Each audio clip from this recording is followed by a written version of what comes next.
নমস্কার। আজকে দৈনন্দিন রাশিফল নিয়ে আলোচনা করব। আজ হচ্ছে 6 সেপ্টেম্বর 2025 শনিবার। সারাটা দিন কেমন যাবে? তার আগে বলে রাখি, আপনাদের এই দৈনন্দিন রাশিফলের সাথে আমি সংখ্যাতত্ত্ব নিয়ে আপনাদের প্রত্যেক দিন দিচ্ছি এবং আমি আরম্ভ করেছি লাভ রাশিফল নিয়ে। সেটা আপনারা আমার দিগদর্শন চ্যানেলে পাবেন এবং সংখ্যাতত্ত্বটা পাবেন আমার দিগদর্শন প্রোগ্রাম চ্যানেল। আর প্রত্যেকটা লিঙ্ক দেওয়া রয়েছে আপনার এই প্রোগ্রামের নিচে। দেখুন, নিচে প্রেস করুন, নিচে গিয়ে সেখানে লিঙ্কতে প্রেস করলে আপনি আমার চ্যানেলে গিয়ে ঢুকতে পারবেন, প্রত্যেকের পয়েন্ট সেখানে দেখতে পাবেন, বিশেষ করে লাভ রাশিফলটা। চলুন তাই জেনে নিই আজকে আপনার রাশি কি বলছে, এবং যদি ভালো লাগে অবশ্যই লাইক করবেন, শেয়ার করবেন। মিথুন রাশি, আজ আপনার মানসিক জায়গাটা একটু আপ ডাউন হতে পারে।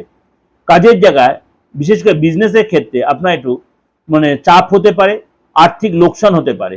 পরিবারে বা কোনো ফ্রেন্ড আসতে বা কোনো গেস্ট আসতে পারে, তার সাথে সময় কাটাতে পারেন। আজ আপনার লক্ষ্যে স্থির থাকুন এবং আজ কোনো বিশেষ করে ব্যক্তির সাথে আপনার দেখা হতে পারে।